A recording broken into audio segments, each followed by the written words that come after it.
Free, free Palestine! Free, free Palestine! Free, free Palestine! Free, free Palestine! From the river to the sea! Palestine will be free! From the river to the sea! Palestine will be free! Free Gaza! Free Gaza! Free Gaza! Free Gaza! আপনাদের সবাইকে ধন্যবাদ জানাই। সেটার আরেকটা কারণ রয়েছে, আপনারা সাংবাদিক এবং যেই যাত্রায় আমি গিয়েছিলাম সেটা বিশেষ করে সাংবাদিক এবং স্বাস্থ্যকর্মীদের জন্য ছিল, তাদের জন্যই আয়োজন করা। কেন করা সেটার কথা বলি, কারণ এই গাজার ফিলিস্তিনের উপর যে আক্রমণ, এটা তো নতুন না, বহু বছর ধরে হতে, যদিও 7ই অক্টোবর 2023 নিয়ে এত কথা বলা হয়, এই আগ্রাসন, ইসরায়েলি আগ্রাসন তার অনেক আগের থেকে চলছে, কাজেই সেটাকে ভুলে গেলে চলবে না। কিন্তু যেই জিনিসটা আমরা তারপরে দেখেছি যে পাশ্চাত্যের দেশগুলি, তার সাথে কিছু কিছু আরব দেশগুলি যুক্ত হয়ে যেভাবে ইসরায়েলকে সমর্থন করেছেন, মদদ দিয়েছেন, সহযোগিতা করেছেন, সেটাতে খুব পরিষ্কার যে এটার রাজনৈতিক বিষয়টা শুধু গাজাকে নিয়ে না, এক ধরনের পৃথিবীকে একভাবে ঢালাওভাবে সাজানোর একটা চেষ্টা। তো সেটার ক্ষেত্রে আমরা অনেকে প্রতিবাদ করেছে, বিভিন্ন ধরনের প্রতিবাদ হয়েছে, এবং এটা সত্য যে এখন এই দেশগুলিতেও জনগণ কিন্তু সরকারের সাথে একই মত রাখে না, নেতা নেত্রীদের সাথে একই মত রাখে না, তারা ভিন্ন মত পোষণ করে বলেছে, কিন্তু তারা যেটা বলেছে তাতে খুব বেশি কিছু হয়নি, তারপরেও আগ্রাসন চলছে। এখন আমরা বলছি সিজ ফায়ার, এই মুহূর্তেও কিন্তু সেখানে মানুষ মারা যাচ্ছে, আগ্রাসনের কারণে যেমন মারা যাচ্ছে, দুর্ভিক্ষের কারণেও মারা যাচ্ছে, খাবার না পেয়ে মারা যাচ্ছে, পানি না পেয়ে মারা যাচ্ছে, সেই জিনিসটা চলছে। এবং তখন আমাদের অনেকের মনে হয়েছিল যে শুধু কথা বলে চলবে না, আমাদের কিছু একটা করে দেখাতে হবে, এবং এই যেই অবরোধটা করা হয়েছে, যে অবৈধ অবরোধটা করা হয়েছে, সেটাকে আমাদের আক্ষরিকভাবে, ফিজিক্যালি, দৈহিকভাবে এটাকে আমাদের ভাঙার চেষ্টা করতে হবে, সেটা না হলে হবে না। এই মিষ্টি কথা দিয়ে কিচ্ছু হবে না, কিচ্ছু আসে যায় না। সেটা করতে গিয়ে ফ্লোটিলা কিন্তু এর আগেও হয়েছে, 2008 হয়েছে, তখনই প্রথম যারা গাজা পর্যন্ত পৌঁছতে পেরেছিল, তারপরে কিন্তু কোনো ফ্লোটিলা গাজা পর্যন্ত পৌঁছতে পারেনি। কিন্তু এই চেষ্টাগুলি চলছে। সবচেয়ে বড় চেষ্টাগুলির মধ্যে যেটা ছিল সুমুদ ফ্লোটিলা, কিছুদিন আগে যেটা শুরু হয়, সেটা তারা যাত্রা শুরু করে 3রা অগস্টে, না 3রা অগস্ট না 30শে অগস্টে, সরি 30শে অগস্টে শুরু করে তারা তাদের অপহরণ করা হয় 2রা অক্টোবর। আমরা যাত্রা শুরু করি 30শে সেপ্টেম্বর এবং আমাদের অপহরণ করে 8ই অক্টোবর। আমাদের কিছু আগে, একদিন আগে আরো 8টা ছোট নৌকা এবং পরে আরো 2টো মাঝারি নৌকা রওনা দেয় আমাদের একদিন আগে। আমরা আরো দ্রুত যাই বলে আমরা তাদের সাথে এক জায়গায় পৌঁছে এক সময় অতিক্রম করি, কিন্তু সেটা কথা পরে বলবো। যেটা বলা দরকার সেটা হচ্ছে, আমরা যেটাতে গিয়েছিলাম কনসিয়াস ফ্লোটিলা, এইটা সকল আজ পর্যন্ত যত ফ্লোটিলা হয়েছে তার মধ্যে সবচেয়ে বড়, সবচেয়ে বৃহৎ। আমি তুলনা করার জন্য যদি বলি, আমরা এর আগে সুমুদ ফ্লোটিলাতে প্রায় 50টা নৌকা ছিল, সেটাতে প্রায় 500 জন আরোহী ছিলেন, কাজে গড়ে 10 যদি বলি, আমাদের শুধু একা কনসিয়াসে 92 জন ছিলেন, কাজে অনেক বড় অন্যগুলির তুলনায়। এবং এটাতে প্রধানত ছিলেন সাংবাদিক এবং মানবাধিকার স্বাস্থ্যকর্মী। সেটার একটা বিশেষ কারণ ছিল, কারণ দুটো জিনিস। একটা হচ্ছে এই অবরোধের কারণে সাংবাদিকদের বিচরণ করতে দেওয়া হয়নি, ইসরায়েল সেটা বাধা দিয়েছে, এবং স্বাস্থ্যকর্মীদের কাজ করতে দেওয়া হয়নি, হাসপাতালকে আক্রমণ করা হয়েছে, মানবাধিকার স্বাস্থ্যকর্মীদের খুন করা হয়েছে, সেটা একটা। এবং এই মানুষগুলির যে কোনো যুদ্ধের পরিস্থিতির মধ্যে এই দুই দল পেশাজীবীদের কিন্তু অবাধ আসা যাওয়ার হওয়ার কথা, সেটা হচ্ছে না। এবং যেখানে ইসরায়েল তাদের নিজেদের মরাল আর্মি হিসাবে বলে, এটা ডেমোক্রেসি হিসাবে বলে, সেখানে আন্তর্জাতিক আইন এরা কিভাবে ভাঙছে প্রত্যেকটা মুহূর্তে এবং ভেঙে পার পেয়ে যাচ্ছে, সেটাকে আমাদের প্রশ্ন করার কথা ছিল। কারণ যেহেতু এই দুই ধরনের পেশাজীবীর ব্যাপারে তাদের সবচেয়ে বেশি আগ্রাসন, সবচেয়ে বেশি ভয় এবং এদের সবচেয়ে বেশি খুন করা হয়েছে, আমরা সিদ্ধান্ত নিয়েছিলাম আমরাই যাব এই অবরোধটা ভাঙার জন্য এবং আমাদের সহকর্মী যারা গাজায় আছে তাদের পাশে আমরা দাঁড়াবো। ওই দায়িত্বটা আমাদের আছে আমরা মনে করেছি, সেই কারণেই এই ফ্লোটিলাটা বিশেষ করে করা। সুমুদ ফ্লোটিলার প্রধান উদ্দেশ্য ছিল তারা ত্রাণ দেবে, কিন্তু সত্যিকার অর্থে ত্রাণ তো আছেই, শয়ে শয়ে ট্রাক বাইরে দাঁড়িয়ে আছে যেটা ঢুকতে পারছে না। কাজে ত্রাণ দেওয়াটা একটা সিম্বলিক ব্যাপার ছিল, যে যেহেতু ইসরায়েল যেতে দিচ্ছে না সেইখানে আমরা ত্রাণ দিয়ে, সুমুদ ফ্লোটিলা ত্রাণ দিয়ে ত্রাণের কারণে যাচ্ছে। আমরা কিন্তু সেই অজুহাতও দেইনি, যদিও আমাদের সাথে অনেক ত্রাণ ছিল, সেটার ভিন্ন কারণ ছিল। কারণ আমরা ধরেই নিয়েছিলাম আমরা যাব এবং গেলে আমাদের কি হবে সেটা জানি না, কতদিন থাকতে পারবো জানি না। আমরা যাতে গাজাবাসীদের উপর বোঝা হয়ে না যাই সেই কারণে তাদের থেকে, যখন তাদের এত কম আছে সেখানে আমরা তাদের যারা আছে তার উপর ভাগ না বসাই, সেই কারণে আমরা বাড়তি নিয়ে গেছিলাম। এটা ত্রাণ দেবার উদ্দেশ্যে না, তাদের উপর চাপ না তৈরি, তাদের উপর বোঝা না হওয়ার উদ্দেশ্যে। কাজেই আবার ফিরে যাই, সবচাইতে বড় ফ্লোটিলা। আবার আরেকটা জিনিস, এবং এটা নিয়ে অনেকে অনেক কথা বলেছে, সেই কারণে আমি পরিষ্কার করছি, এই ফ্লোটিলাটা সবচাইতে দ্রুত পৌঁছেছে, সকল ফ্লোটিলার চাইতে অনেক অল্প সময়ের মধ্যে এটা পৌঁছেছে। ওই যে বলছি, যেটা 30শে অগস্টে রওনা দিয়ে 2রা অক্টোবরে অপহরিত হলো, আমরা 30শে সেপ্টেম্বরে রওনা দিয়ে 8 তারিখে আমাদেরকে অপহরণ করা হলো। সেটাও তারও আগে হতো, কারণ আমাদের পরিকল্পনা ছিল আমরা 6 তারিখে পৌঁছাবো।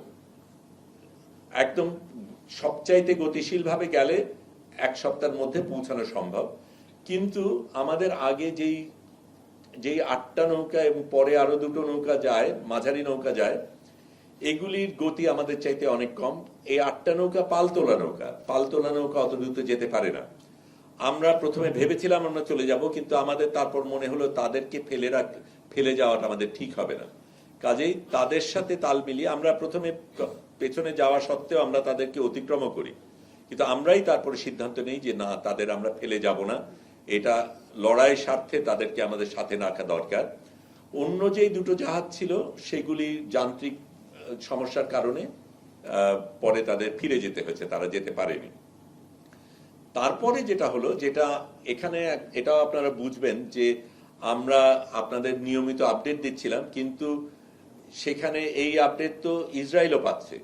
কাজে আমাদের খুব সচেতনভাবে এমন জিনিস বলতে হয়েছে যেটা আমাদের কোনোভাবে কম্প্রোমাইজ করবে না, যেটার কারণে যেই উদ্দেশ্যে আমরা যাচ্ছি সেটাকে ব্যাহত না করা হয়। এবং সেই জায়গায় আমরা বাছাই করে কিছু কিছু জিনিস বলিনি, তার মধ্যে একটা আজকে আপনাদের বলি, এর আগে বলা হয়নি।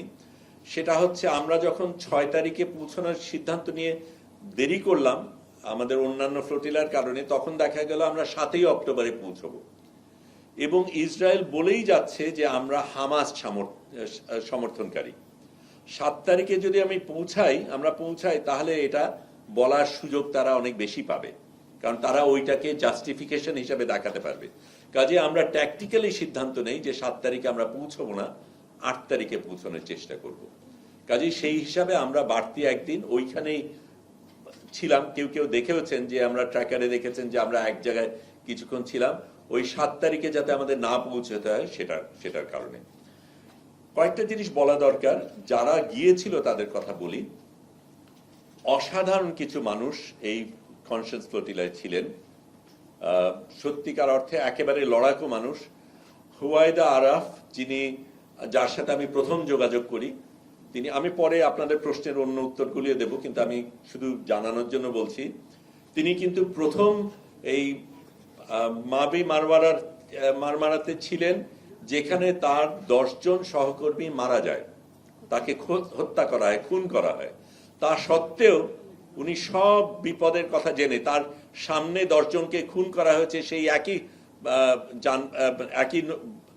ফ্লোটিলাতে, তারপরেও কিন্তু তিনি গেছেন। যিনি কো ক্যাপ্টেন ছিলেন, 2 জন ক্যাপ্টেন ছিলেন, আমাদের একজন তুর্কিশ ক্যাপ্টেন আর একজন মেডলিন নামে অস্ট্রেলিয়ান একজন ক্যাপ্টেন। তিনি এর আগে বিভিন্ন এই ধরনের বড় বড় অভিযানে গেছেন এবং সেগুলির রিস্কগুলি উনি জানেন। তিনি আবার আমাদের আগে প্রশিক্ষণও দিয়েছেন, সেফটি ট্রেনিং, অনেকগুলি জিনিস আমাদের আগে করতে হয়েছে। নারী ক্যাপ্টেন। তারপরে নারীদের একটা বড় অংশ ছিল এখানে, শুধু সেটা না, জোহরা তার একটা পা কাটা, অ্যাম্পিটেট করা, সেখানে একটা আর্টিফিশিয়াল পা নিয়ে তিনি গেছেন। 84 বছরের একজন নারী, প্রেসিডেন্ট ম্যাক্রোর খুব ঘনিষ্ঠ ব্যক্তি, তিনি গেছেন এবং নৌকার থেকে লাইভ ব্রডকাস্ট করে ম্যাক্রোকে প্রশ্ন করেছেন, কেন তুমি এই জিনিস হতে দিচ্ছ? এই ধরনের অসাধারণ কিছু কিছু ব্যক্তি গিয়েছেন এই অভিযানে, কিন্তু যারা যাননি সেটার কথা বলা দরকার। কারণ আমরা মিডিয়ার জন্য করেছিলাম, মিডিয়া এবং স্বাস্থ্যকর্মীদের জন্য। মেইন স্ট্রিম মিডিয়ার একটা ব্যক্তি যায়নি, কোনো একটা ব্যক্তি কোনো মেইন স্ট্রিম মিডিয়ার থেকে এখানে যায়নি। সেই রিস্ক তারা নেয়নি। ব্যক্তিগত রিস্ক বলবো না রাজনৈতিক রিস্ক, সেটার মধ্যে আমি গেলাম না, কিন্তু একটা মেইন স্ট্রিম মিডিয়ার কোনো উপস্থিতি ছিল না, এটা আমাদের মাথায় রাখতে হবে। এবং মেইন স্ট্রিম মিডিয়া কি ভয়াবহ ভূমিকা রেখেছে এই যুদ্ধে, এই লড়াইয়ে, এই জেনোসাইডে, সেটা আমাদের মনে রাখতে হবে। আমি তার বেশি একটানা বলবো না, আপনাদের অনেক প্রশ্ন নিশ্চয়ই আছে, প্রশ্নের মধ্যে হয়তো কিছু জিনিস আসবে, তার বাইরে যদি হয়। শুধু শেষের জায়গাটা বলি যে আমরা যখন আমি ব্রডকাস্ট, আমরা কিন্তু তার আগে সারাক্ষণ মোহরা দিয়েছি, ধরলে কি হবে, কে কি করবে, কার ভূমিকা কি, একে আক্রমণ করলে অন্যজন কি করবে, একজনকে যদি খুন করা হয় বা আক্রমণ করা হয় তাহলে আরেকজন কিভাবে আসবে, একেবারে মিলিটারি কায়দায় আমরা পুরো যাত্রা সহ আমরা এই জিনিস করেছি। দিনে রাতে সাইরেন বেজেছে, সবাই এক জায়গায় গিয়েছি, সেই এক্সারসাইজগুলির ভেতর দিয়ে গিয়েছি। কিন্তু এক্সারসাইজ একটা জিনিস, আসল ঘটনা ভিন্ন জিনিস। আমাদের চলার সময় একটা সময় ঠিক করা হলো আমি হব ফ্লোটিলার অফিশিয়াল ফটোগ্রাফার। এমনিতে আমাদের কাজ, কারণ এই ফ্লোটিলাটা একটু বলে রাখি, এটা কিন্তু স্বাভাবিক জাহাজ না। কারণ স্বাভাবিক জাহাজ যাত্রী নেওয়ার জন্য দিনের পর দিন যেই জাহাজ যায় তাকে সেখানে শোবার ব্যবস্থা থাকে, অন্যান্য জিনিস থাকে। এটা একটা 72 সনে নির্মিত পুরনো একটা জাহাজ, যেটা ছোট ছোট যাত্রার জন্য তৈরি, ফেরির মতন এক একটা। বসার জায়গা আছে, শোবার জায়গা শুধু যারা ক্রু তাদের জন্য আছে। হঠাৎ করে প্রায় 100 জন মানুষ এখানে এসছে, আমাদের কারো শোবার জায়গায় নেই, শৌচাগার নেই, পানির ব্যবস্থা নেই। এতগুলি মানুষকে সামাল দেওয়ার মতন এই জাহাজ না, কিন্তু এই জাহাজটা আমরা পেয়েছি। এখানে আপনাদের প্রশ্ন থাকতে পারে, তাহলে আমরা এই জাহাজ নিলাম কেন? প্রথম জিনিসটা হচ্ছে, আপনি ভাবেন কোন ক্যাপ্টেন বা কোন মালিক, জাহাজের মালিক তার জাহাজটা দিয়ে দেবে যদি সে জানে যে এই জাহাজটা গাজাতে যাচ্ছে, ইসরায়েলি আক্রমণ হওয়ার সম্ভাবনা রয়েছে এবং এর আগের গুলিকে সবগুলিকে ধ্বংস করা হয়েছে। তারপরে তার চাইতে বেশি গুরুত্বপূর্ণ ক্রু। আমরা না হয় নিজেদের তাগিদে আমাদের এটা করতে হবে, এই অবরোধ ভাঙতে হবে, আমরা প্রতিজ্ঞাবদ্ধ, আমরা যাচ্ছি, কিন্তু কোন ক্রু যাবে এর সাথে জেনে যে আমার মৃত্যু হতে পারে এই যাত্রায়? সেরকম একটা জাহাজ, সেরকম একটা ক্রু পাওয়া খুব বিরল। এবং অন্যরা যারা পেয়েছে, যারা করেছে, তারা অনেকে করেছে। একটা ছোট্ট জিনিস দিয়ে আমি আপাতত শেষ করব। আমি বাংলাদেশ থেকে গিয়েছি, কিন্তু আরো দুজন বাংলাদেশি অরিজিনের ব্রিটিশ নাগরিক, বাংলাদেশ, তাদের বাবা মারা বাংলাদেশি, তারা গিয়েছিলেন। সুমুদ ফ্লোটিলায় রুহি নামে একজন নারী, উনি গিয়েছিলেন অবজারভার ফ্লোটিলাতে, মূল বহরে যাননি, সাথে ছিলেন। তারা ডেঞ্জার জোন পর্যন্ত যাননি, তার আগে গিয়ে ফিরে গেছেন, কারণ তাদের ফ্লোটিলাতে আরো কয়েকজনের একটু সমস্যা হয়েছিল, যে কোনো কারণে তারা ওই পর্যন্ত যাননি। আমি যেতে গিয়ে আমার সাথে ইয়াসিন নামে একজন ভদ্রলোক, উনি বললেন তোমার জন্য একটা মেসেজ আছে। মেসেজটা শুনে দেখি যে ভাই কেমন আছেন, সিলেটি ভাষায়। সেই ভদ্রলোক বলছেন, লিয়াকত নাম, ডাক নাম লিয়াকত, ভালো নাম মোহাম্মদ আলী। এই ভদ্রলোক ইংল্যান্ডে থাকেন, উনি কোরআন শেখান। উনি নিজে আরো 3 জন বন্ধুকে নিয়ে জড়ো করে 28,000 ইউরো জোগাড় করে একটা নৌকা কিনে তারপর ওখান থেকে এই সুমুদে যোগদান দেবেন। যোগদান দেওয়ার একটা প্রক্রিয়া রয়েছে, অনেক বাছাই করা ব্যাপার থাকে, কাকে নেবে কাকে নেবে না, সিকিউরিটির ব্যাপার রয়েছে, নিরাপত্তার ব্যাপার রয়েছে, এর মধ্যে মোসাদ এজেন্ট ঢুকবে কিনা, অনেক রকমের ব্যাপার রয়েছে। কাজে খুব ভালো একটা স্ক্রিনিং এর মাধ্যমে যায়। তাদেরকে বলা হয় তোমাদের নৌকা নেব, তোমাদের নেব না। তারপরে বিভিন্নভাবে উনি আসতে পারেন এবং উনি অন্য নৌকার থেকে আমাকে মেসেজ পাঠান যখন জানতে পারেন যে একজন বাংলাদেশে এই নৌকায় আছে। তাদের নৌকাকে সরাসরি র্যাম করা বলে, মানে ওই যুদ্ধের নৌকা দিয়ে ঢুস মেরে সেই নৌকাকে ভাঙা হয় এবং সেখান থেকে তাদেরকে তুলে আলাদাভাবে আনা হয়। আমি তার বেশি এখন বলছি না, আপনারা প্রশ্ন করেন, অনেকগুলি জিনিস বলার আছে, অবশ্যই বলবো। কিন্তু এটা আমি বলি সত্যিকার অর্থে আমি গেছি, কিন্তু আমি আপনাদের সকলকে নিয়ে গিয়েছি। আপনারা যেভাবে সাথে ছিলেন, যেভাবে সমর্থন করেছেন, যেভাবে ভালোবাসা দেখিয়েছেন, এটা অসাধারণ। আমি এটাও বলবো, আমাদের chief adviser professor Mohammad Yunus যেইভাবে সাড়া দিয়েছেন, শক্তিশালী ভূমিকা রেখেছেন, জোরালো ভূমিকা রেখেছেন, এটাও অসাধারণ। কারণ এই বাঘা বাঘা দেশগুলির একটা দেশের একটা নেতা বা নেত্রী কিন্তু কিচ্ছু বলেননি। এমনকি আমরা যখন বেরোলাম তখন ইস্তানবুলে যখন পৌঁছাই, আমেরিকার কনসুল থেকে কেউ আসেওনি। তখন আমাদের কনসুলের মাধ্যমে তাদের পরিবারকে ফোন করে যোগাযোগের ব্যবস্থা আমরা করেছি। কাজেই সেটা একটা অসাধারণ জিনিস ছিল। আপনারা অসাধারণ একটা ভূমিকা পালন করেছেন, সারাক্ষণ সাথে ছিলেন। আমার পরিজন, সহকর্মী, লড়াইতে যারা ছিল সারাক্ষণ, তারা অসাধারণ ভূমিকা পালন করেছে। এবং এই জিনিসগুলি আমরা অন্যদের যখন বলেছি, তারা কিন্তু সেটার থেকে ভীষণভাবে উৎসাহিত হয়েছে, অনুপ্রেরণা পেয়েছে। কারণ তারা মনে করছিল তারা বোধহয় একা, তাদের নিজেদের দেশের মানুষ সেরকম ভাবে সাড়া দিচ্ছে না। বাংলাদেশ যেভাবে সাড়া দিয়েছে, সেইভাবে সত্যিকার অর্থে পৃথিবীকে বাংলাদেশ দেখিয়েছে যে সারা পৃথিবীতে বাংলাদেশ কি ধরনের ভূমিকা রাখতে পারে। আমি এটা দিয়ে আপাতত শেষ করি, অনেক কিছু বলার আছে, আপনাদের প্রশ্নগুলি যদি থাকে। আচ্ছা, আমরা তো প্রশ্ন উত্তরে যাবই। আমার মনে হয় একটা প্রশ্ন বেশ কমনই পড়বে, সেটা আপনি একটু বলতে পারেন যখন আপনারা ভাববেন আরো প্রশ্নগুলো বুঝাবেন আপনাদের মাঝখানে। সেটা হচ্ছে 8ই অক্টোবর সকাল 6টায় যখন ইসরায়েল বাহিনী আসলো, এর আগে আপনারা জাহাজে যারা ছিলেন টের পেয়েছিলেন কিনা, কিংবা অবশ্যই তো প্রস্তুতি একটা ছিল, এবং এসে ওদের আচরণ কেমন ছিল, এবং ওই দুই দিন আমরা আসলে কোনো খবরই পাইনি আপনাদের কাছ থেকে। মানে অনেকগুলো তো ডিটেল আছে ওখানে। ওনারা যখন বন্দিশালায় নিলেন, সেখান থেকে হয়তো বা যা করেছেন তার থেকে অনেক নিষ্ঠুর কাজই তারা করেন, নাহলে এত বড় একটা জেনোসাইড ঘটে না। কিন্তু ওনাদের আচরণে আপনারা কি পেলেন, সেই অভিজ্ঞতা যদি শুরু করে বলতেন। প্রথমেই বলি, আমরা তো আগের থেকে মহড়া দিয়েছিলাম যে আক্রমণ হবে, আমরা ধরেই নিয়েছিলাম, কারণ এর আগে অন্য কোনো ফ্লোটিলা যেতে পারেনি। কাজে আক্রমণ হলে আমরা কি করব সেটার একদম মিলিটারি কায়দায় আমাদের কিন্তু প্রত্যেকের রিহার্সেল করা ছিল। রোল কল, কেউ যদি মিসিং থাকে তাহলে তাকে কি করে খুঁজে পাবে, প্রত্যেকের সাথে আরেকজন, যাতে একজন আরেকজনের খোঁজ রাখে। আবার আক্রমণ যখন হয় তখন কে প্রতিহত করবে, কে স্পোক্স পার্সন হবে, সব কিছু আমরা করেছিলাম। একটা জিনিস তার বাইরে ঠিক ছিল যে আমি এবং আরেকজন হসিম নামে আরেকজন সাংবাদিক, আমরা দুজন শেষ মুহূর্ত পর্যন্ত ফিল্মিং করব, যাতে নাকি আমরা এই তথ্যটা দিতে পারি। সেটার কারণে আমাদের বিশেষ একটা জায়গায় থাকতে হয়েছে যেখানে আমরা ইন্টারনেট সিগন্যালটা পাবো, আমরা লাইভ দেব।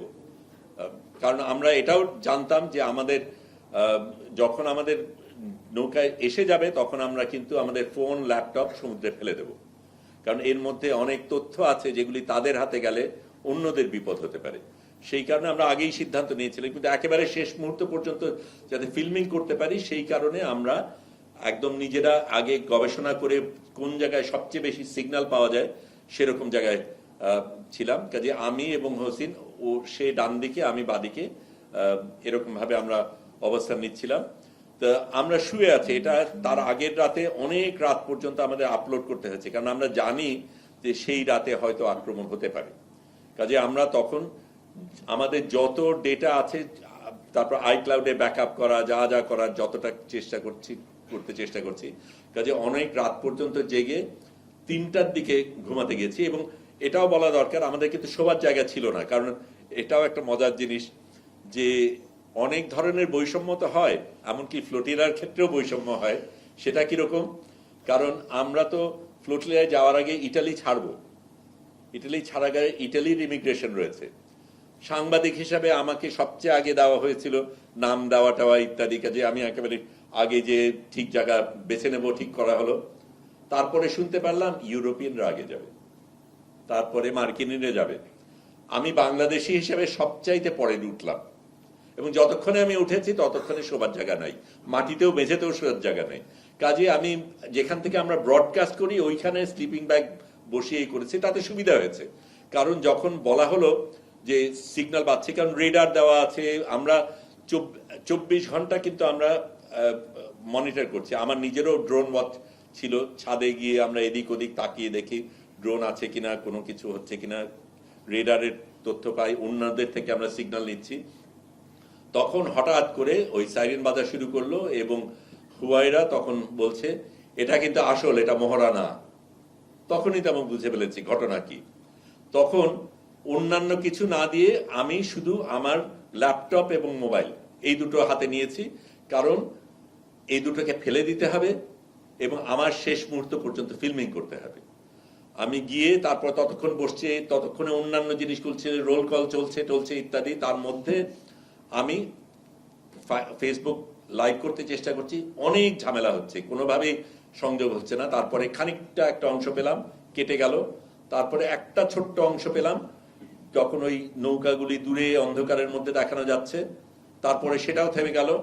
আমি বুঝলাম যে ওপরে তখন হেলিকপ্টারের বাতাসের কারণে এটার জন্য আমরা প্রস্তুত ছিলাম না। আমরা কজন আসতে পারে, কিভাবে আসতে পারে, আমাদের জাহাজটা অনেক বড় বলে তল থেকে না এসে হেলিকপ্টার থেকে আসার সম্ভাবনা বেশি, সেটাও আমরা জানতাম। কিন্তু হেলিকপ্টার আসলে এরকম ভাবে বাতাস, পানি, সব কিছুর একটা ঝড় তৈরি হবে, সেটা আমাদের হয়তো হিসাবে ভুল ছিল।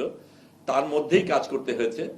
এবং যখন দেখি যে একেবারে বন্দুক নিয়ে নৌকায় জাহাজে নেমে গেছে উপরের ডেকে, তখনই আমি আমার মোবাইল ফোন এবং ল্যাপটপটা আরেকজনকে দিয়েছিলাম, কারণ আমার দুটো করতে গিয়ে ভুল হয়ে যেতে পারে। আরেকজনকে ইনস্ট্রাকশন দিয়েছিলাম আমার মোবাইল ফোন পড়ার সাথে সাথে তুমি ল্যাপটপটা ফেলে দেবে।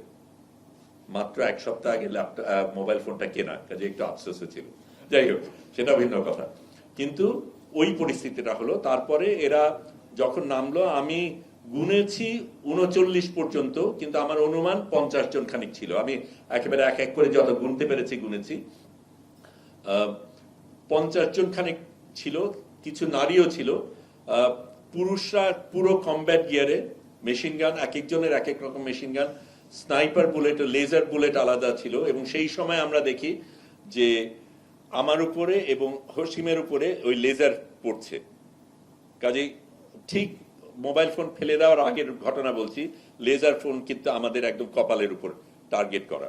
তাড়াতাড়ি ফেলে দিলাম। তারপরে এটা ভয় দেখানোর জন্য করে কিনা সেটা জানি না, কিন্তু পড়েছে। তো যাই হোক, ওই জায়গায় ওটা করার পরে পরে আমরা দেখলাম যে যারা মানে পুরুষ যারা ছিল প্রত্যেকের কাছে বিভিন্ন ধরনের মেশিন গান, এক একজনের কাছে সাইলেন্সার আলা, আবার স্নাইপার আলা, প্রত্যেকটার উপরে সাইট আছে। তারপরে বেশ কয়েকজনের মাথার উপরে গোপ্রো, নাইট ভিশন, বাইনোকুলার এবং বিভিন্ন ধরনের প্যাডিং। তারপরে এখানে ওই গ্রেনেডের মতন এক ধরনের জিনিস। আবার একজনের ক্ষেত্রে দেখলাম যে গোলাপি রঙের টিউব, তার মধ্যে কি আছে আমরা জানি না, এই ধরনের অনেক কিছু আছে। নারীরা যারা ছিল তাদের হাতেও বন্দুক ছিল, তারা কমব্যাট গিয়ারে ছিল না, তারা সিভিলিয়ান ক্লোথে ছিল, কিন্তু বন্দুক তাদের হাতে, প্রত্যেকের হাতেই বন্দুক ছিল। এইভাবে তারা নেমে সারা জিনিসটা দখল করে, আমাদের ভয় তো দেখাই, তারপরে কিভাবে কি করতে হবে সেগুলি বলে, তারপরে আমাদের এক এক করে ভেতরে নিয়ে যায়, নিয়ে আলাদা আলাদা ভাবে আমাদের বড় জাহাজ, কাজে অনেকগুলি জায়গার মধ্যে আমাদের আলাদা আলাদা ভাগ করে তারপরে পাহারা দেয়। আমাদের তো তখন আর যোগাযোগ নেই, এবং তারা কোনোভাবে আমাদের কি করতে হবে, আমাদের কোনো কথা বলার কোনো সুযোগ নেই, কোনো কিছু নেই, কিন্তু একেবারে বন্দুক নিয়ে ওইভাবে দাঁড়িয়ে আছে। আমরা আমাদের কিভাবে বসতে হবে, কি কি করতে হবে সেগুলি বলল। আমি বাকি আলাপে পরে যাই, কিন্তু এই জায়গায় আমরা তখন আমাদের কাছে পরিষ্কার যে এখন আমাদের গাজায় যাওয়ার আর সুযোগ নেই, এখন আমরা সম্ভবত ইসরায়েলি জেলের দিকে যাচ্ছি। আমরা প্রশ্ন দিয়ে শুরু করি না, কারণ প্রশ্ন থাকে। আচ্ছা, মাইক কি আছে? একটা মিনিট একটু অপেক্ষা করেন, মাইকটা নিয়ে একটু বলবেন।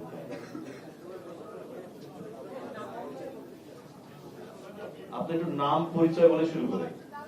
জি, আমার নাম শাওন হাসনাত, আমি আছি দ্য বিজনেস টাইমে। যে আমি একটু জানতে চাচ্ছি, আপনি যে বললেন যে যখনই আপনাদের মানে ইসরায়েলি বাহিনী করলো, তখন আপনারা মানে গাজার যে ভূখণ্ড থেকে কত দূরে, এই বিষয়টা একটু। আরেকটা বিষয় হচ্ছে যে তারা কি আপনাদের উপর টর্চার করেছে? আচ্ছা, দুটো প্রশ্ন। আমি প্রথমটা বলি, আমরা সেদিন সকালে গাজার থেকে 210 নটিক্যাল মাইল দূরে ছিলাম।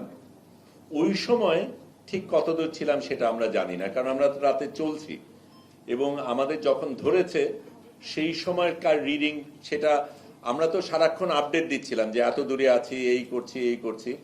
আমরা 210 নটিক্যাল মাইল থেকে রওনা দিয়েছি, তখনকার রিডিং সম্বন্ধে বলতে পারি। এই জায়গাটা কত দূরে আমরা নিশ্চিত বলতে পারি না, কিন্তু সম্ভবত আলেকজান্ডার কিছুটা পেরিয়ে। আমি এই হিসাবে বলছি যে আমাদের ওখান থেকে আমাদের 5:30টার দিকে বোধহয়, 6টার একটু আগে 5:30টার দিকে আমাদের বোধহয় ধরা হয়।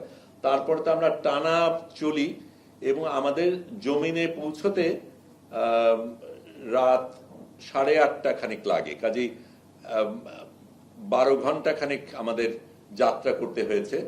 কাজেই 12 ঘন্টা চলার পথ যদি হিসাব করি তাহলে ওই 180 বা কিছু হবে। তবে আমি অনুমান করে বলছি। এটাও প্রাসঙ্গিক বলা যে আমাদের কিন্তু সবচাইতে দূরে ধরেছে, আমাদের ক্ষেত্রে ওরা সবচাইতে বেশি আতঙ্কিত ছিল। অন্যান্যদের অনেক বেশি কাছে যেতে দিয়েছে, আমাদের কিন্তু অত কাছে যাওয়ার অনেক আগেই এবং বিশাল একটা অভিযান নিয়ে ধরা হয়েছে।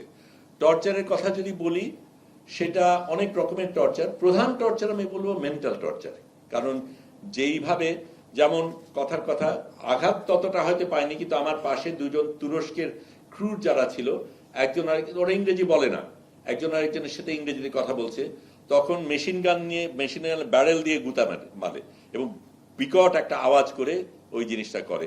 তো ওই ধরনের জিনিসগুলি হচ্ছে। তারপরে যেটা করা হয়েছিল, আমি অল্প কিছু অংশ বলি, যে আমরা যখন জাহাজ থেকে নামি তখন আমাদের প্রত্যেককে 3 জন একেবারে উপুর করে হাত অনেক পেছনে নিয়ে মাথা নামিয়ে নিয়ে যায়। আমাদের কারো কারো ক্ষেত্রে ওই প্লাস্টিকের ইডিউলি যে হয় না, যে হাত জিপলকের মতন একটা জিনিস থাকে যেটা দিয়ে হাত বাঁধে, ওই জিনিসগুলি করা হয়। তারপরে আমার পাশে ইয়াসিন নামে একজন, ইয়াসিন না, আলী নামে একজন ভদ্রলোক ছিল, টুনিসিয়ান।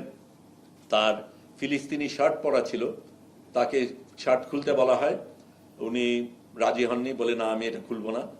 তখন তার উপর চড়া হয়, তাকে সাহায্য করতে আদনান বলে একজন যায়, তার উপরও চড়া হয়। এবং তারপরে আমাদের মানে হাঁটু গেড়ে বসানো যেভাবে হয়, ওইটা আমার জন্য অন্তত বেশ কষ্টকর ছিল। আমার এমনিতেই একটু সমস্যা হয়, কিন্তু প্রায় 2 ঘন্টা আমরা উবু হয়ে মাথা নিচু করে ওইভাবে ছিলাম। এটা আমি নিশ্চিত না, একজন আমাকে বলেছে, আমার দেখা নেই, তবে হতেও পারে, গন্ধ দিয়ে হতে পারে, বলা হয়েছিল যে যেই জায়গাটায় ঘাটে, যেই জায়গায় টারম্যাকের উপর আমাদের বসানো হয়, সেইখানে কি তারা গিয়ে পেশাব করেছিল, তারপরে আমাদের ওখানে বসানো হয়েছে। ইসরায়েলিরা পেশাব করেছিল। তারপরে আমার জন্য যেটা সবচেয়ে খারাপ লেগেছে সেটা হচ্ছে, আমার তো পাসপোর্ট ছিল, তা পাসপোর্ট নিয়ে সেই মাটির মধ্যে পাসপোর্টটাকে ফেললো, যেটা আমাকে সবচেয়ে বেশি বলবো আঘাত করেছে। ফিজিক্যাল আঘাতের চাইতে সেটা আমাকে বেশি লেগেছে। আমি ওটা নিয়ে আবার নিয়েছি, আমার থেকে কেড়ে নিয়ে আবার ফেলেছে, আমি আবার নিয়েছি, আবার ফেলেছে, এবং তারপরে আমার উপরে চড়াও হয়েছে। কাজে এই ধরনের কিছু কিছু জিনিস হয়েছে যেটা নিয়ে আমরা চিন্তিত ছিলাম। আমি এই আলীর কথা যদি বলি, আলীর তখন গেঞ্জি ছেঁড়া। ওই সময় আমার অন্তত চোখে পট্টি দেওয়া ছিল না এবং হ্যান্ডকাফও করা ছিল না। আলীর কিন্তু তাই ছিল, আদনানেরও তাই ছিল, এবং তারা তো কষ্ট পাচ্ছিল, বলাই হচ্ছিল। তারপর আমার পাশে যেহেতু ছিল, তাকে বলছিল সে ইউ লাভ ইসরায়েল, সে বলে না, আই লাভ প্যালেস্টাইন। তারপর আবার চড়ো হলো তার উপরে। পরবর্তীকালে যেই লিয়াকত, যিনি বাংলাদেশি, সিলেটি বাংলাদেশি, যিনি আমার সাথে যোগাযোগ করেছিলেন, পরে জেলে তার সাথে আমার দেখা হয়, তখন উনি বলেন ওনাকে তারা বলেছিল তুমি হামাসের এজেন্ট, ভিতরে নিয়ে তোমাকে গুলি করা হবে। কাজে এই ধরনের জিনিসও হয়েছিল। আর অন্যান্যভাবে অত্যাচার তো করা হয়েছিল, সকলকে ছাড়া হয়নি। মানে মানে একটু বিছানা আর এই যে সেলে রাত্রেবেলা আচ্ছা, ইসের কথা বলি যে কয়েকটা জিনিস ইন্টারেস্টিং, যে আমরা লোহার বিছানায় ঘুমাতাম। এটা আমরা নামার পরে আমাদের কিন্তু বাসে করে প্রথমে তো অনেকগুলি চেকিং হয়, আমাদের যন্ত্রপাতি নিয়ে নেয় সবকিছু। তারপরে আইনজীবী, ভাগ্যিস আমরা প্রস্তুতি নিয়েছিলাম, আইনজীবী আমাদের প্রথম সই করার সময় একটা ডকুমেন্ট সই করতে হয়, সেই ডকুমেন্টে লেখা যে আমি অবৈধভাবে ঢুকেছি। আমরা আগেই সিদ্ধান্ত নিয়েছিলাম এই মুসলিকে আমরা সই করব না, কারণ আমরা তো অবৈধভাবে যাইনি, আমরা আন্তর্জাতিক পানিতে ছিলাম এবং এই অবরোধটা অবৈধ, কাজে আমরা নিজেদের অবৈধ বলবো কেন। সেটা অবশ্য আমরা আইনজীবীদের সাথে আলাপ করে নিয়েছিলাম। আরেকটা ফর্ম ছিল, সেটাও কিছুটা ওই রকমের, এই দুটোর কোনোটাই আমরা সই করব না বললাম। তৃতীয় একটা ফর্ম, যেটা আইনজীবী আমাকে অবশ্য বলেছিল আইনজীবীকে পাওয়া যাচ্ছে না, আমি বলছি আমি আইনজীবী ছাড়া বসবো না। তারপর আইনজীবী আসলো, আমরা আগেই প্রস্তুত নিয়েছিলাম, আমরা ওই যে বললাম রাত জেগে সবার ছবি সবকিছু পাঠিয়ে দিয়েছিলাম, কাজে আইনজীবীরা সেভাবে এসেছিল এবং আইনজীবী আমাকে বলেছিল এইটা তুমি সই করতে পারো, আমরা রেকমেন্ড করি, সেটা হচ্ছে 72 ঘন্টার মধ্যে আমাকে যেন ডিপোর্ট করা হয়, যাতে আমাকে জেলে না রাখা হয়, সেইটা আমি সই করি। তো সেই জায়গাটা হওয়ার পরে আমাদের অনেকগুলি ধাপের পরে আমাদের একটা বাসে উঠানো হয়। সেই বাসে এরকম আমরা একদম ঠাসাঠাসি 4 জন পাশে বসলে যেরকম হয়, ওইটার আমি মেপেছিলাম, যদিও পট্টি দেওয়া ছিল, আমি ফাঁকতালে আমার এটাকেও একটু ম্যানেজ করে, পট্টিকেও ম্যানেজ করে আমি দেখতে পেরেছি যে কারা ছিল তা তো আর বোঝা যায়নি, কিন্তু 4 জন আছে, আকারটা ধরতে পেরেছি।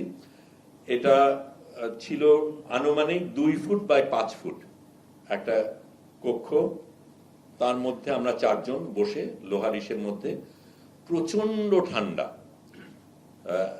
এটা ফ্রিজারের মতন কোনো একটা কিছু। আমরা তো পাতলা গেঞ্জি পরা, কারণ আমাদের কাপড় সাপড় নিয়ে অন্য গেঞ্জি পরিয়েছে, তাদের দেওয়া গেঞ্জি পরিয়েছে, সেটাই পরা, কাজেই এবং 2 ঘন্টার মতন আমরা যাত্রা করি। পরে আমরা জানতে পারি যে ওদের সবচাইতে টপ সিকিউরিটি জেল, একদম মরুভূমির মাঝখানে একটা জেল আছে, সেইটাতে আমাদের রাখা হয়েছিল।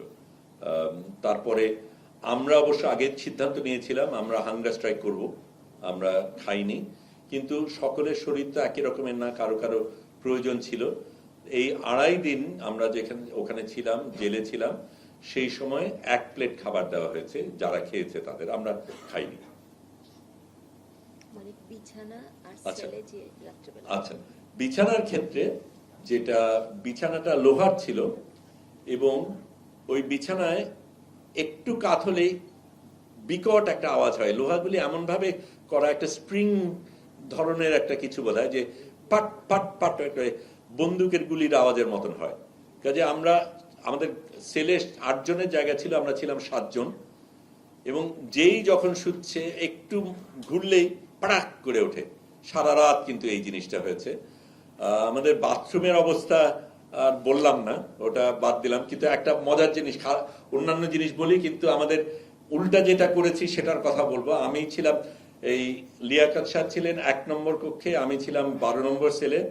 7 নম্বর সেলে যারা ছিল তারা একটা মজার কাজ শুরু করলো। ওর মধ্যে তারা, আপনারা ওই যে কি জানি গানটা, লেবা প্যালেস্টিনা, না লেবা প্যালেস্টিনা, ওই যে বিদ্রোহী গানটা, বেলাচাও, বেলাচাও গানটা তো আপনারা জানেনি। তারা বেলাচাও সুরে গান গাওয়া শুরু করলো, we want working toilets, we want working toilets, we want it now, এই পুরো জিনিসটা করে গান শুরু করে দিল। খানিকক্ষণ পরে আমাদের 20টা সেলে প্রত্যেকে আমরা গান শুরু করে দিলাম, এই উই ওয়ান্ট। তাদের টয়লেট ছিল না, খারাপ ছিল বা কিছু, এবং নালিশ করা হচ্ছে, কিছু করছে না, এই বেলাচায়ের গানে সুরে তারা এই গানটা রচনা করে গাওয়া শুরু করে দিল। তার একটা স্ট্র্যাটেজিক কারণও ছিল, ওই সময় অনেকগুলি দেশের যারা কনসাল জেনারেল তারা এসছিল দেখা করার জন্য, এবং তাদের সাথে তো আমাদের যোগাযোগ করার কোনো উপায় নাই।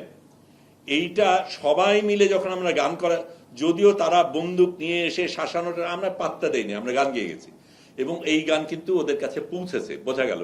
কারণ তারপরে তাদের ওই সেল থেকে আরেক সেলে সরানো হয়েছে। বাথরুম ঠিক করা হয়নি, কিন্তু সেল বদলানো হয়েছে। আরেকটা কি জানি ছিল বললি? ওই যে রাত্রেবেলা একসাথে ও আচ্ছা, অন্য যেটা, এটা আমি মনে করি আমরা তাদের যতটা ভয় পাই তাদের চেয়ে তারা আমাদের বেশি ভয় পায়। কারণ আমরা কি করতে পারি সেটা নিয়ে তাদের একটা আতঙ্ক ছিল, এবং আমাদের ভয় দেখানোর পদ্ধতিটা ছিল থেকে থেকে রাত্রেবেলায় হঠাৎ রায়েট গিয়ার নিয়ে, মেশিন গান নিয়ে, সব কিছু নিয়ে হুড়মুড় করে সেলের মধ্যে ঢুকে গেল, মাঝখানে ঢুকে গেল, ধাম ধাম করে বাড়ি দিল। আমরা ওর মধ্যে ঘুমাতে চেষ্টা করছি, ঘরের মধ্যে এসে চিৎকার টিৎকার হয়ে দাঁড়াও, এই করো ওই করো, এই ধরনের জিনিস করছে। একদম একটা আতঙ্ক তৈরি করার মতন পরিস্থিতি। প্রশ্ন আর জি, নাম আর পরিচয়টা দিন। আমি মাহাদি সেকেন্দার, এটেল নিউজে কাজ করি। আমার প্রশ্নটি, দুটি প্রশ্ন। একটি হলো, আপনারা যখন জেলে ছিলেন হাঙ্গার স্ট্রাইকের কথা বললেন, আপনি হাঙ্গার স্ট্রাইকে ছিলেন কিনা, এবং যারা হাঙ্গার স্ট্রাইকে ছিল তাদের খাওয়ানোর জন্য প্রচেষ্টা কিংবা তাদের অ্যাটিটিউড ছিল কিনা, এটি নাম্বার 1, কিংবা টর্চারের আচরণ ছিল কিনা। নাম্বার 2, আপনি বলছিলেন যে আপনাদের আইনজীবী ছিল, তার মাধ্যমে ছাড়া পাওয়া বা অন্যান্য প্রক্রিয়া ছিল, কিন্তু অনেকে ছাড়া পায়নি। আপনি আসলে কেন ছাড়া পেলেন, বা যারা ছাড়া পেল তাদের কি কন্ডিশনে ছাড়া হলো, আর যারা ছাড়া পায়নি তাদের আসলে কেন ছাড়া হলো না, এই দুটি জায়গায়। Thank you.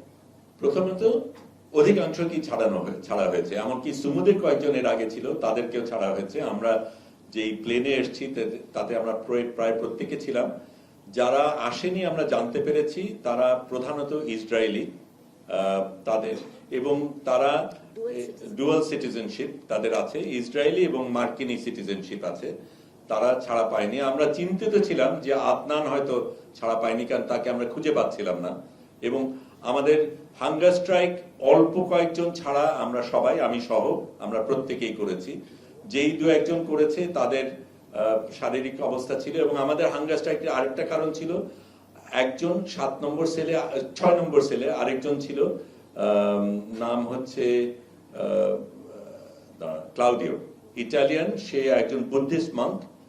তার এই যাত্রায় শুরু করার আগে তার একটা স্টেন্ট বসানো হয়েছিল, তার সেটার ওষুধ দরকার ছিল, সেই ওষুধ রাখা ছিল সামনে, কিন্তু তাকে দেওয়া হচ্ছিল না, এবং তাকে সেই ওষুধ দেওয়ার জন্য আমরা প্রতিবাদটা করেছিলাম। নিশ্চয়ই অনেক প্রশ্ন থাকবে আপনাদের, বলেন।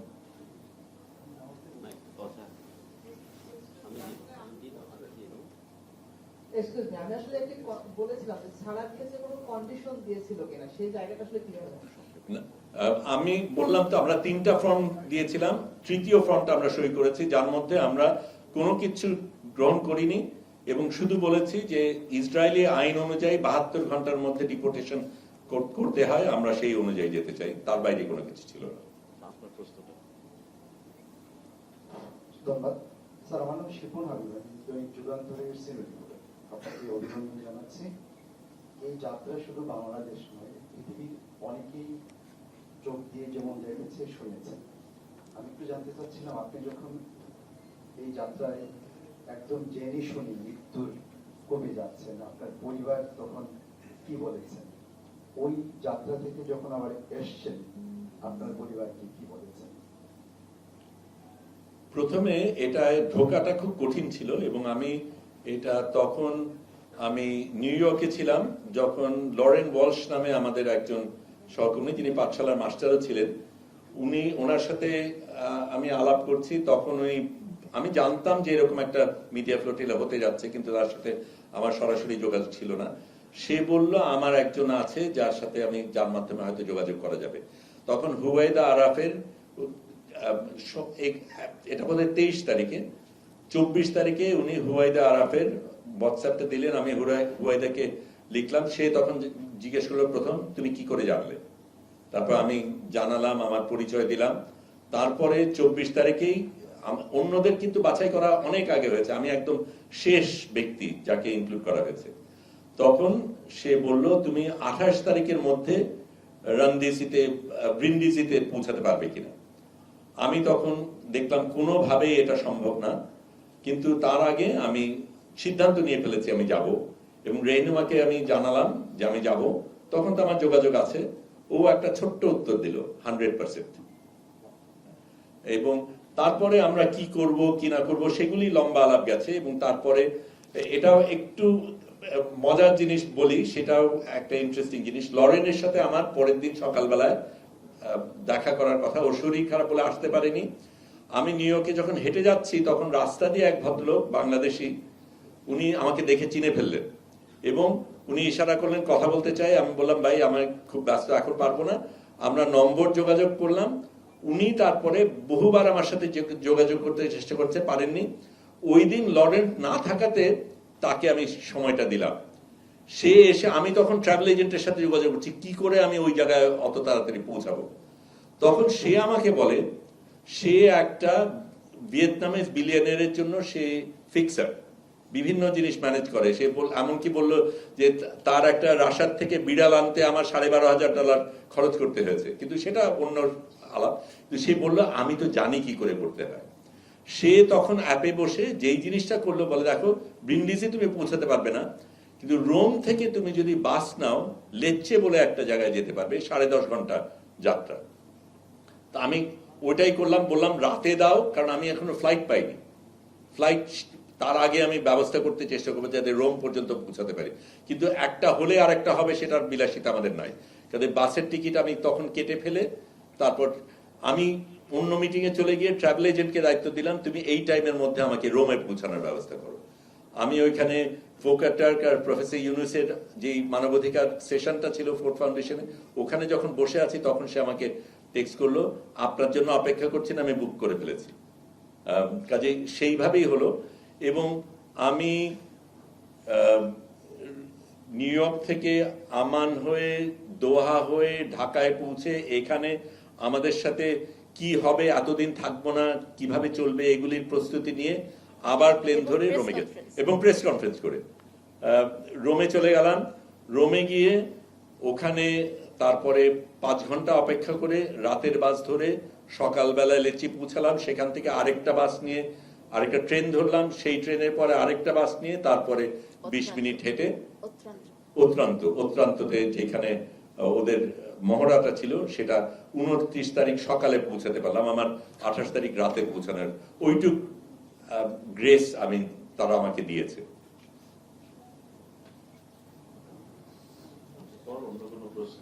আর ওনার আরেকটা প্রশ্ন ছিল ফেরার পথে। জি,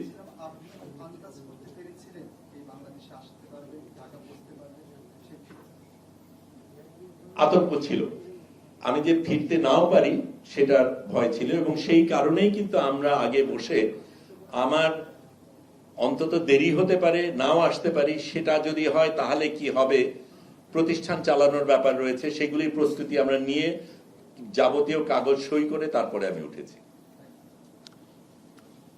পরের প্রশ্ন। আচ্ছা আমার পরিচয় দিন। আমি রবিউল ইসলাম রেজা, কাজ করি রাজনীতি.com এ।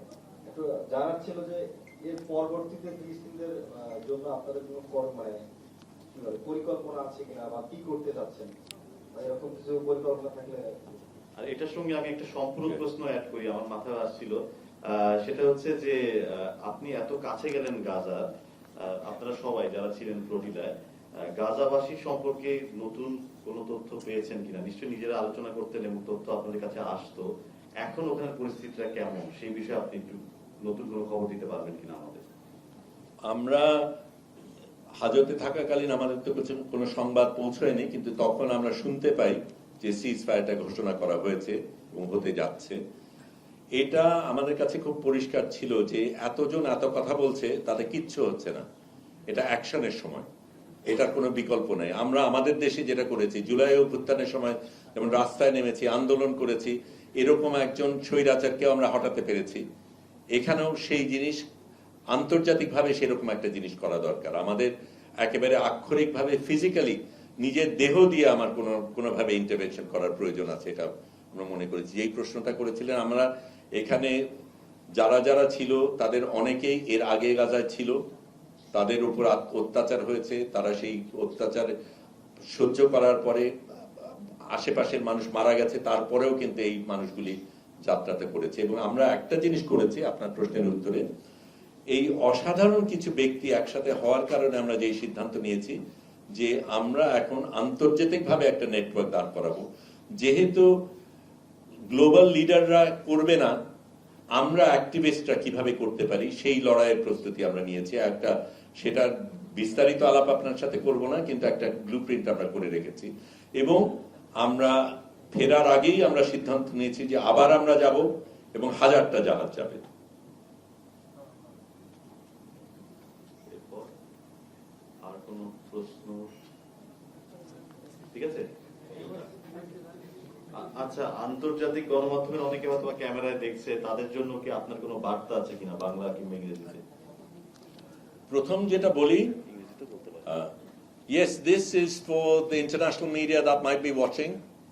Firstly, I should say, shame on you. Shame on you for being complicit in genocide. Shame on you for aiding and abetting the genociders. And shame on you for not being on the flotilla when that was an opportunity for you to prove that you were different. This is still an opportunity for you. Come, join the future flotillas and change your habits, rebel, be on the right side of history. আপনাদের সবাইকে অসংখ্য ধন্যবাদ।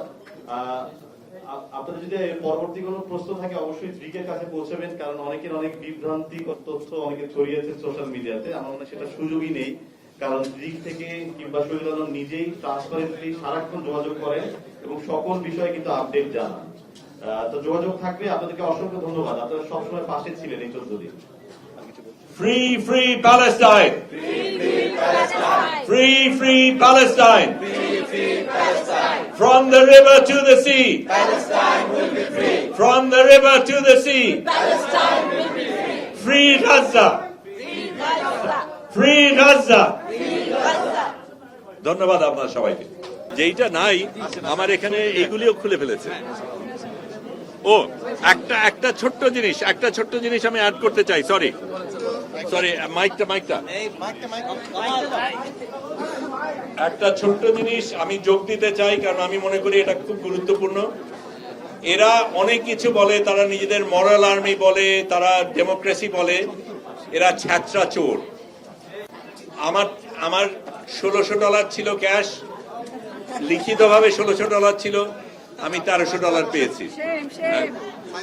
আমাদের সবাইকে বলা হলো তোমাদের কোনো আংটি, দুল, নেকলেস, অন্যান্য কোনো কিছু যদি থাকে, ঘড়ি টড়ি সবকিছু ব্যাগের মধ্যে রাখো, তোমাদের ফেরত দেওয়া হবে। একজনও একটা কিছু ফেরত পায়নি। আমার যন্ত্রপাতি যা যা পানিতে ফেলেছিলাম তা তো দিয়েছি, তার বাইরে যা ছিল সবকিছু তারা রেখে দিয়েছে। এরা চোর, ছ্যাঁচড়া চোর। 4 গুণ শক্তিশালী এনজাইম ও অধিক ফেনা সমৃদ্ধ অরিক সিলভার ওয়াশ মাত্র 70 টাকায়।